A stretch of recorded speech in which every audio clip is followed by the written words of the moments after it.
ഇന്ന് നമുക്കൊരു കൊതിച്ചോറ് ഉണ്ടാക്കാം കേട്ടോ. കൊതിച്ചോറെന്ന് പറയാൻ കാര്യം എന്താണെന്ന് വെച്ചാൽ ഒത്തിരി നാളായി പൊതിച്ചോറ് കഴിച്ചിട്ട്. അപ്പം പൊതിച്ചോറ് കഴിക്കാൻ ഇന്നൊരു കൊതിയായി. കൊതി വേറൊന്നും കൊണ്ടല്ല, ഇന്ന് കുറച്ച് കൊഞ്ച് കിട്ടി. അങ്ങനെ ആ കൊഞ്ചിന് മുളക് പൊടി, മല്ലിപ്പൊടി, മഞ്ഞൾപ്പൊടി, കുരുമുളക് പൊടി ഇതെല്ലാം കൂടെ ചേർത്തിട്ട് നന്നായിട്ടൊന്ന് വറുത്തെടുത്തു. അതിനുശേഷം ചീര ഉണ്ടായിരുന്നു, അതിന് ചീര തോരൻ വെച്ചു. ചമ്മന്തി, മുട്ട വറുത്തത് ഇതെല്ലാം കൂടെ വെച്ചിട്ട് ഇതെല്ലാം ഒത്തു വന്നു ഒരു ദിവസം. എന്നും ഇത് ഇത്രയൊന്നും കാണില്ല, എന്തെങ്കിലും ഒരു തോരനോ അത് വിഴുക്കോ അല്ലെങ്കിൽ ചമ്മന്തി അങ്ങനെ എന്തെങ്കിലുമൊക്കെ ആയിരിക്കും. ഇന്ന് ഇതെല്ലാം കൂടെ ഉണ്ടായിരുന്നു. അങ്ങനെ പൊതിച്ചോറ് ആക്കാമെന്ന് കരുതി.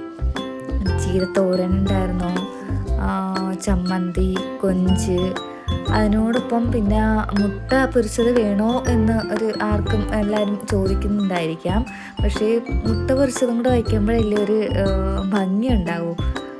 ഭംഗി മാത്രമല്ല, ഒരു അഹങ്കാരം എന്ന് വേണമെങ്കിൽ പറയാം. കാര്യം ഇത്രയും കറി ഉള്ളപ്പോഴും മുട്ട പൊരിച്ചത് വേണമെന്ന് ചിലരൊക്കെ ചോദിക്കുന്നുണ്ടാവാം.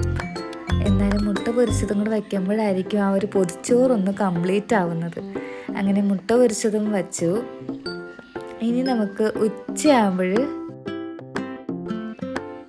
ഉച്ചയാകുമ്പോഴത്തേക്കും ഈ പൊതിച്ചോറെടുത്ത് കഴിക്കാം. എങ്ങനെയും 12 മണിയാകാൻ വെയിറ്റ് ചെയ്തിരിക്കുക ഞാൻ.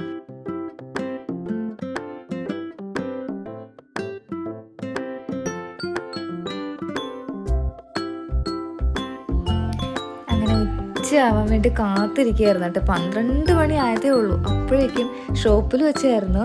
12 മണി ആകാറായപ്പോഴേക്കും ഞാൻ എൻ്റെ പൊതി തുറന്നു. എന്ത് ടേസ്റ്റാണെന്നറിയോ? എത്ര നാളായി ഇങ്ങനൊരു ഫുഡ് കഴിച്ചിട്ട്. നമ്മൾ എത്രയൊക്കെ എന്തൊക്കെ കറി ഉണ്ടെങ്കിലും അത് പാത്രത്തിൽ